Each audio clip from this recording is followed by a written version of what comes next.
وہاں سکندر ہاؤس کے اندر موجود تھا۔ ملازم اسے لاؤنج میں بٹھا کر اندر انتظار کرنے کا کہہ کر گیا تھا۔ وہ اپنے ارد گرد نظر دوڑاتے ہوئے بے چینی پر قابو پانے کی کوشش کر رہا تھا، مگر ماضی کی تلخ یادیں کسی کالے سائے کی طرح اس کے ذہن پر حاوی تھی۔ اسی دوران اسے قدموں کی آہٹ محسوس ہوئی۔ اس نے سر اٹھا کر سامنے دیکھا جہاں عثمان سکندر لاؤنج میں داخل ہو رہے تھے۔ 8 سالوں نے ان کی عمر میں اضافہ ضرور کیا تھا، پر ان کی شخصیت میں کوئی تبدیلی نہیں آئی تھی۔ آج بھی ان کے ہر انداز سے غرور جھلکتا تھا۔ السلام علیکم۔ وحاج نے اپنی جگہ سے اٹھ کر انہیں سلام کیا اور پھر بیٹھ گیا۔ عثمان سکندر نے صوفے پر بیٹھ کر ذرا سا سر ہلا کر اسے سلام کا جواب دیا۔ ہانیہ اپنے کمرے میں موجود تھی جب فاطمہ بھابی، ہانیہ کے بڑے بھائی فیضان کی بیوی، نے اس کے کمرے کے دروازے پر ذرا زور سے دستک دی اور ساتھ ہی اسے پکار بھی رہی تھی۔ ہانیہ، ہانیہ، جلدی دروازہ کھولو۔ ہانیہ نے کچھ پریشانی سے دروازہ کھول دیا۔ کیا ہوا بھابی، سب خیریت؟ تمہیں پتہ ہے نیچے بابا سے ملنے کون آیا ہوا ہے؟ کون؟ ہانیہ نے ناسمجھی سے انہیں دیکھا اور پوچھا۔ وحاج۔ کیا آپ سچ کہہ رہی ہیں بھابی؟ ہانیہ نے آنکھوں میں بے یقینی لیے پوچھا۔ اس کے دل کی دھڑکنیں بے ترتیب ہو رہی تھی۔ ہاں، وہ نیچے بیٹھا ہے ابا جان کے ساتھ۔ ہانیہ نے بیڈ سے اپنا دوپٹہ اٹھایا، گلے میں ڈالا اور دیوانوں کی طرح دوڑتے ہوئے کمرے سے باہر نکل کر تیز تیز سیڑھیوں سے اترنے لگی، مگر آخری سیڑھی پر اس کے قدم رک گئے۔ لاؤنج کی درہاری پر وحاج دکھائی دے رہا تھا۔ ہانیہ ساکت سے کھڑی اسے دیکھ رہی تھی۔ عثمان سکندر کے ہانیہ کی طرف پشت تھی سو وہ اسے نہ دیکھ سکے، پر وحاج نے اس کی موجودگی کو محسوس کر لیا تھا۔ تبھی اس نے ہانیہ کی طرف نظریں اٹھا کر دیکھا۔ ایک پل کے لیے دونوں کی نظریں ملی اور پھر اس پل میں جیسے صدیاں حائل ہو گئی ہوں۔ وقت رک گیا تھا، ہر چیز اپنے جگہ پر جم گئی تھی، مگر پھر وحاج نے اپنی نظریں دوبارہ عثمان سکندر پر جما دی۔ نظروں کا تسلسل ٹوٹا تو وہ جیسے ہوش میں آئی۔ وحاج اپنے عثمان سکندر سے کہہ رہا تھا، میں یہاں اپنے اور ہانیہ کے متعلق آپ سے بات کرنے آیا ہوں۔ میں سن رہا ہوں، عثمان سکندر نے بے حد تحمل سے جواب دیا۔ ہانیہ میرے نکاح میں ہے، میری بیوی ہے، سو میں اس کی رخصتی چاہتا ہوں تاکہ باعزت طریقے سے اسے اپنے ساتھ لے جا سکوں۔ ہانیہ لاؤنج کی بیرونی سمت اپنی بنی سیڑھیوں کے سامنے کھڑی سب کچھ سن رہی تھی۔ وحاج کے الفاظوں پر اس کا دل زور زور سے دھڑکنے لگا۔ کیا تمہیں واقعی لگتا ہے تم آ کر مجھے یہ سب کہو گے اور میں خوشی خوشی ہانیہ کو تمہارے ساتھ رخصت کر دوں گا؟ عثمان سکندر نے طنزیہ ہنستے ہوئے کہا۔ نہیں، مجھے یقین ہے کہ آپ ایسا نہیں کریں گے، کیونکہ یہ آپ کی انا کا مسئلہ ہے اور اپنے غرور اور انا کے خاطر آپ کسی بھی حد تک جا سکتے ہیں۔ وحاج نے بھی طنزیہ مسکراہٹ کے ساتھ جواب دیا۔ اپنی زبان کو لگام دو۔ عثمان سکندر نے تل ملا کر بے قدری اونچی آواز میں اسے تنبیہ کی۔ آواز دھیمی رکھ کر بات کیجیے عثمان صاحب، آج آپ کے سامنے آئی جی آف سندھ پولیس موجود ہے، آپ کا وہ بھتیجا نہیں جسے آپ کا اپنا غلام سمجھتے تھے۔ میرے لیے ہانیہ کو یہاں سے لے جانا کتنا آسان ہے اس کا آپ کو اندازہ ہی نہیں، مگر مجھے کوئی تماشا نہیں کرنا۔ میں نے امی سے وعدہ کیا تھا ہر حال میں اس رشتے کو نبھانے کی کوشش کروں گا، اس لیے یہاں ایک آخری کوشش کرنے کے لیے آیا ہوں۔ عثمان سکندر برداشت کر جواب دیے گئے اور ایک جھٹکے سے اپنی جگہ سے اٹھے اور اکڑتے ہوئے انداز میں کہنا شروع کیا۔ کر لی کوشش، اب تم جا سکتے ہو۔ دروازے کی طرف اشارہ کرتے ہوئے انہوں نے کہا۔ وحاج بھی اپنی جگہ سے کھڑا ہو گیا۔ میرا فیصلہ آج بھی وہی ہے جو 8 سال پہلے تھا۔ ہانیہ کا تم سے کوئی تعلق نہیں، وہ جلد ہی تم سے خلا لینے والی ہے، اور صرف یہی نہیں، اس کا رشتہ کہیں اور طے بھی کر چکا ہوں۔ وحاج پر عثمان صاحب کے الفاظ کسی بجلی کی طرح گرے تھے۔ وہ بے حد بے یقین ہوا تھا، پھر وہ وہاں سے مزید نہیں رکا اور رکنے کا کوئی جواز بھی نہیں تھا، سو وہ تیزی سے باہر نکلتا چلا گیا۔ ہانیہ اپنی جگہ برف کی مجسمے بنی کھڑی رہی، ایک بار پھر چلا گیا تھا اسے دور، بہت دور۔ گاڑی میں بیٹھ کر اس نے ڈرائیور کو ہوٹل چلنے کا کہا۔ کچھ ہی دیر میں اس کی گاڑی سکندر ہاؤس سے دور نکل آئی تھی۔ وہ گاڑی کی پچھلی سیٹ پر بیٹھا تھا۔ حیرت وہی بے یقینی کے عالم میں موجود تھا۔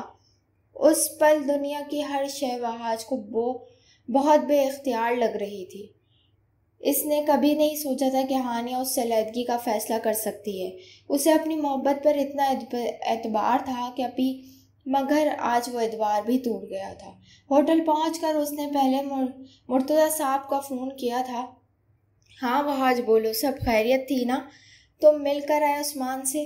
مرتضیٰ صاحب بے حد بے صبری سے فون پر اس سے پوچھ رہے تھے۔ جی مل آیا ہوں، اور جیسا میں نے آپ سے پہلے ہی کہہ دیا تھا انہوں نے انکار کر دیا ہے، اور ہانیہ مجھ سے جلد ہی خلا لینے والی ہے۔ وحاج کی بات سن کر مرتضیٰ صاحب بری طرح مایوس ہوئے۔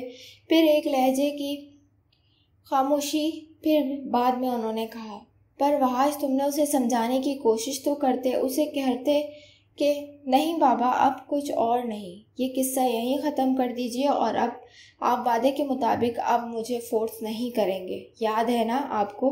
وحاج نے ان کی بات کاٹتے ہوئے کہا۔ پھر کچھ دیر خاموشی کے بعد انہوں نے کہا، ٹھیک ہے تم واپسی کب آؤ گے؟ ان کے لہجے میں مایوسی تھی جیسے وحاج نے محسوس کیا تھا۔ پرسوں تک آ جاؤں گا، کل ایک سیمینار اٹینڈ کرنا ہے اور 1-2 میٹنگز بھی، پھر اسی لیے چلو ٹھیک ہے، اپنا خیال رکھنا آپ بھی، اور خبردار کسی بھی قسم کی فضول ٹینشن لے کر اپنی طبیعت خراب کی تو۔ وحاج نے نرمی سے انہیں احتیاط سے کہا۔ ہاں ٹھیک ہے، خدا حافظ۔ خدا حافظ وحاج نے کہہ کر فون بند کیا اور ٹیبل پر اچھال دیا، پھر اپنا کوٹ اتار کے صوفے پر پھینکا۔ اس کی آنکھیں بری طرح جل رہی تھیں۔ جوتے اتار کر وہ بیڈ تک آیا، ہاتھ میں تھمی نیند کی گولیاں کی شیشی جو کہ وہ اپنے پاس ہی رکھتا تھا۔ میں نے چند گولیاں نکالی اور بغیر پانی کے نگل لی۔ اس وقت صرف نیند ہی اس کا سکون دے سکتی تھی، اس کے سینے میں اٹھتی تکلیف کو دور کر سکتی تھی۔ وہ اوندھے منہ بیڈ پر لیٹ گیا اور تھوڑی دیر میں ہی نیند اس کے وجود پر غالب ہو گئی۔ وحاج کے جانے کے بعد سے ہانیہ اپنے کمرے میں بند روئے چلی جا رہی تھی۔ وہ اپنی بے بسی پر آنسو بہا رہی تھی۔ نہ وہ عثمان سکندر کے خلاف جا سکتی تھی اور نہ ہی وہ وحاج کو چھوڑ سکتی تھی۔ عثمان سکندر سے اسے بے حد محبت تھی، اور وہ جانتی تھی کہ عثمان صاحب بھی اس سے بے پناہ محبت کرتے ہیں۔ اپنے بابا اور وحاج میں کسی ایک کو چننا تھا، اس لیے بہت مشکل تھا۔ اسے میں ہانیہ کے پاس ایک ہی راستہ تھا، جو اس نے وہی کیا۔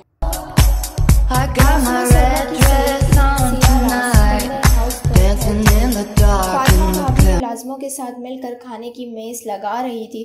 عثمان سکندر سمیت سبھی میز کے گرد موجود تھے سوائے ہانیہ کے۔ عثمان سکندر کی نظر ہانیہ کی خالی کرسی پر پڑی جو ان کے ساتھ ہی دائیں طرف موجود تھی۔ ہانیہ کہاں ہے؟ وہ کھانا نہیں کھائے گی؟ وہ اپنے کمرے میں، ابو میں نے اسے بلایا تھا پر اس نے کوئی جواب نہیں دیا۔ فاطمہ نے اطلاع دی۔ کیا مطلب جواب نہیں دیا؟ تمہیں دوبارہ پوچھنا چاہیے تھا، کہیں اس کی طبیعت خراب نہ ہو۔ عثمان سکندر فکر مند لہجے میں بولے۔ میں نے 2-3 بار دروازہ کھٹکایا تھا پر اس نے دروازہ نہیں کھولا۔ مجھے لگا وہ سو رہی ہے، اس لیے ڈسٹرب کرنا میں نے ضروری نہیں سمجھا۔ فاطمہ نے وضاحت دیتے ہوئے کہا، میں خود بلا کر لاتا ہوں اسے۔ عثمان صاحب اپنی جگہ سے اٹھتے ہوئے بولے، آپ بیٹھے ابو، میں لاتا ہوں ہانیہ کو۔ ان کے اٹھنے سے پہلے ہی فیضان بھائی نے اٹھتے ہوئے کہا۔ وہ بیٹھ گئے۔ ہانیہ دروازہ کھولو۔ فیضان مسلسل دستک دیتے ہوئے اسے پکار رہا تھا مگر اندر سے کوئی جواب نہیں تھا۔ وہ کچھ دیر تک اسے پکارتا رہا مگر دروازہ نہ کھلا تو آہستہ آہستہ اس کی تشویش بڑھنے لگی۔ کچھ ہی دیر میں عثمان صاحب سمیت سب لوگ ہانیہ کے کمرے کے سامنے موجود دروازہ کھلوانے کی کوشش کر رہے تھے۔ ہانیہ کی والدہ نصرت بیگم خوف اور پریشانی سے نڈال تھی۔ فاطمہ بھابھی انہیں تسلی دے رہی تھی۔ فیضان اور زاہد دروازہ توڑنے میں کوشش کر رہے تھے اور عثمان صاحب اپنے سب سے چھوٹے بیٹے حارث کا سہارا لیے کھڑے بے حد پریشانی نظر آ رہے تھے۔ ان کا دل رک رک کر چل رہا تھا اور گرتا لہمہ ان کے خوف اور خدشات میں اضافہ کر رہا تھا۔ بہت کوششوں کے بعد ایک زوردار آواز سے دروازہ کھلا اور سامنے دکھائی دینے والے منظر سے سب کو سکتے میں ڈال دیا۔ ہانیہ بیڈ پر آڑی ترچی بے ہوش پڑی تھی۔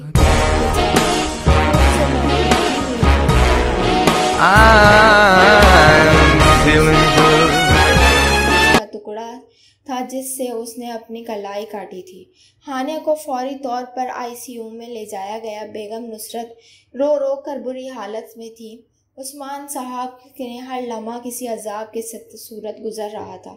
ایک گھنٹے کے جان لیوا انتظار کے بعد جب ڈاکٹرز نے انہیں اطمینان کی خبر سنائی، ان کی حالت اب خطرے سے باہر ہے، انشاءاللہ صبح تک ہوش آ جائے گا، تو سب نے سکون کا سانس لیا۔ سب کے لاکھ منع کرنے کے باوجود بھی عثمان صاحب گھر نہیں گئے۔ وہ بضد تھے کہ ہانیہ کے بغیر گھر نہیں جائیں گے۔ آخر سب کو ان کی ضد ماننا پڑی۔ عثمان صاحب پوری رات ہانیہ کے پاس بیٹھے رہے، ایک پل کے لیے بھی نہ سوئے۔ وہ مسلسل ایک ہی بات سوچتے جا رہے تھے کہ آخر ہانیہ نے یہ سب کچھ کیوں کیا۔